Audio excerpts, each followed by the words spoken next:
एक माँ अपने बच्चों के लिए चिप्स का एक पैकेट लेकर बॉर्डर क्रॉस कर रही है, इंडिया से नेपाल जा रही है और बॉर्डर पर खड़े आर्म्ड पुलिस फोर्स के जवान उसे रोक लेते हैं। कहते हैं ये पैकेट 100 रुपए से ऊपर का है, कस्टम ड्यूटी लगेगी। वो महिला पूछती है बच्चों के लिए चिप्स का पैकेट भी अब स्मगलिंग है।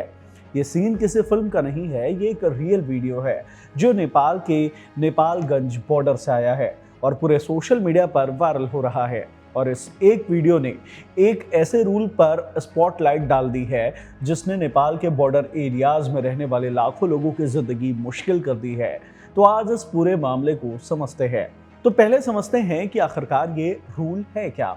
नेपाल गवर्नमेंट ने एक डायरेक्टिव जारी किया है जिसके तहत अगर कोई नेपाली नागरिक भारत से 100 नेपाली रुपए से ज्यादा का सामान लेकर नेपाल में एंटर करता है तो उसे कस्टम ड्यूटी देनी होगी। अब 100 नेपाली रुपए का मतलब समझिए, इंडियन करेंसी में ये करीब 62 से 63 रुपए बनते हैं। मतलब आप इंडिया से 63 रुपए का सामान भी लेकर गए तो आपको बॉर्डर पर रुककर ड्यूटी भरनी पड़ेगी। अब ये रूल नया नहीं है, नेपाल के कस्टम एक्ट में ये प्रोविजन पहले से था, लेकिन सालों से इसे कोई सीरियसली इंप्लीमेंट नहीं करता था। बॉर्डर एरियाज में लोग इंडिया से छोटा मोटा सामान लाते थे, दवाइयाँ, कपड़े, राशन, सब्जी, और कोई उन्हें नहीं रोकता था। लेकिन अब नेपाल की नई गवर्नमेंट ने इसे स्ट्रिक्टली एनफोर्स करने का फैसला किया है और एनफोर्समेंट भी ऐसा कि बॉर्डर पर माहौल ही बदल गया है।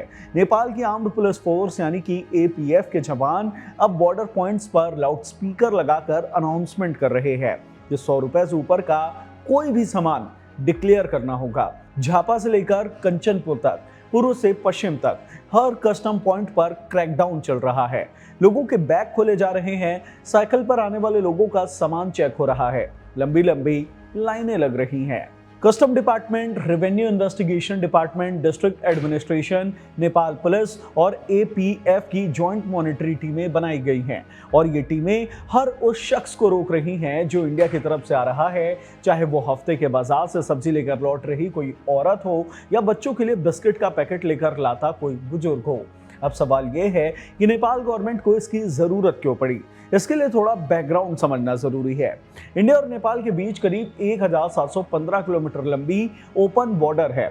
1950 की शांति और मैत्री संधि के तहत दोनों देशों के नागरिक बिना पासपोर्ट और वीजा के एक दूसरे के देश में आ जा सकते हैं।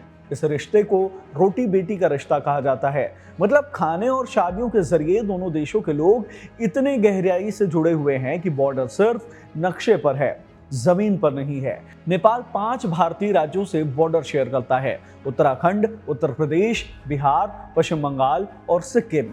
अब इस ओपन बॉर्डर की वजह से नेपाल के बॉर्डर एरियाज के लोग दशकों से इंडिया के बाजारों पर डिपेंडेंट रहे हैं, खासकर मध्य प्रदेश के 8 जिलों में जो सीधे इंडिया की सीमा से लगते हैं। वहां के लोग इंडिया से दवाइयां, कपड़े, साड़ी, धोती, बिस्किट, सीमेंट, मसाले, सब्जी, दूध सब कुछ खरीद रहे हैं क्योंकि इंडिया में यह सामान सस्ता मिलता है नेपाल के कंपैरिजन में। लेकिन नेपाल गवर्नमेंट का कहना है कि इस ओपन शॉपिंग से नेपाल के लोकल मार्केट्स को नुकसान हो रहा है, लोकल दुकानदारों का बिजनेस मंदा पड़ रहा है और सबसे बड़ी बात, गवर्नमेंट को रेवेन्यू का नुकसान हो रहा है। कस्टम डिपार्टमेंट के डायरेक्टर जनरल श्यामा प्रसाद भंडारी का कहना है कि लोग छोटे छोटे अमाउंट में सामान लाते हैं, लेकिन ये सामान असल में रीसेल के लिए होता है, मतलब स्मगलिंग। इसलिए अब जीरो टॉलरेंस पॉलिसी अपनाई गई है। 2 अप्रैल 2026 को रेवेन्यू लीकेज कंट्रोल कमेटी की मीटिंग हुई जिसमें ऑफिशियल्स ने बताया कि पैसेंजर रूट से बड़ी मात्रा में सामान आ रहा है और इससे रेवेन्यू को नुकसान हो रहा है। इसके बाद कस्टम डिपार्टमेंट्स ने सभी ऑफिसर्स को डायरेक्टिव दिया कि 100 रुपए से ऊपर के सामान पर ड्यूटी कलेक्ट करो। लेकिन ग्राउंड पर क्या हो रहा है? सबसे ज्यादा मार उन औरतों पर पड़ रही है जो बॉर्डर के पास रहती हैं और घर चलाने के लिए इंडिया से सस्ता सामान लाती है। एक महिला चिप्स का पैकेट ले जा रही है, रोका जाता है। दूसरा केला लेकर जा रही है, रोकी जाती है। ये वो लोग हैं जो 200-300 रुपए का सामान लेकर अपने बच्चों के लिए जा रहे हैं और कुछ इन्हें स्मगलर की तरह ट्रीट कर रहे हैं। बिहार के बॉर्डर पर भी असर दिख रहा है इसका। करीब 50 ग्रामीण बाजार प्रभावित हुए हैं। शादी का सीजन चल रहा है और नेपाल से आने वाले कस्टमर्स अब बॉर्डर क्रॉस करने से कतरा रहे हैं। बिहार के जोगबनी में एक दुकानदार का कहना है कि 100 रुपए की लिमिट इतनी कम है कि चाय या बिस्किट खरीदने में भी ये अमाउंट क्रॉस हो जाता है और फिर घंटों लाइन में खड़े रहो कस्टम ड्यूटी भरने के लिए। और इसलिए नेपाल में प्रोटेस्ट शुरू हो गए हैं। वीरगंज में सबसे पहले बड़ा विरोध हुआ। जनता ने इसे अनअनाउंस्ड ब्लॉकेड कहा। एक प्रोटेस्टर ने कहा कि जन्म से लेकर मृत्यु तक जितने भी रीति रिवाज हैं, सारा सामान हम इंडिया से लाते हैं।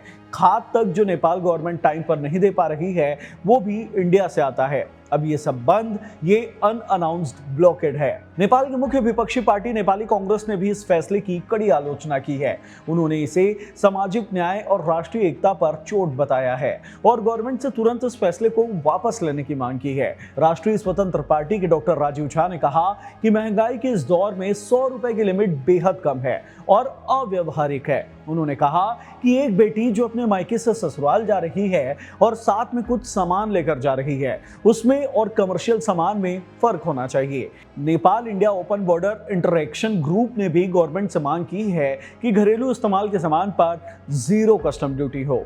अब असल सवाल ये है कि क्या इस रूल में कोई लॉजिक है?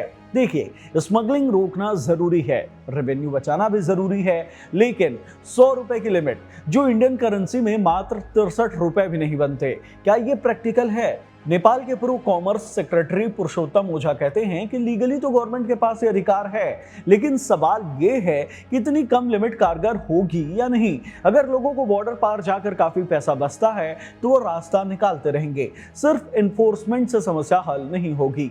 उनका सुझाव है कि गवर्नमेंट को अपने डोमेस्टिक मार्केट्स को कॉम्पिटिटिव बनाना चाहिए, इंफ्रास्ट्रक्चर सुधारना चाहिए और जरूरी सामान पर टारगेटेड सब्सिडी देनी चाहिए। अब वापस उस माँ के पास चलते हैं जिसके हाथ से चिप्स का पैकेट छीना गया।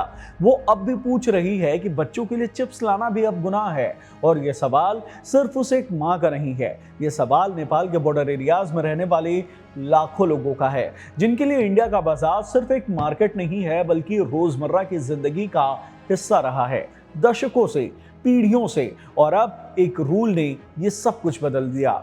देखना है कि बालेन शाह की गवर्नमेंट बढ़ते दबाव में इस पॉलिसी पर दोबारा विचार करती है या नहीं, क्योंकि जनता का गुस्सा बॉर्डर टाउन से निकलकर बड़े शहरों तक पहुंच चुका है और सिंह दरबार तक प्रोटेस्टर्स पहुंच रहे हैं। सिंह दरबार वो जगह है जहां नेपाल के गवर्नमेंट के सबसे जरूरी ऑफिसर्स मौजूद है। इस वीडियो में इतना ही। धन्यवाद।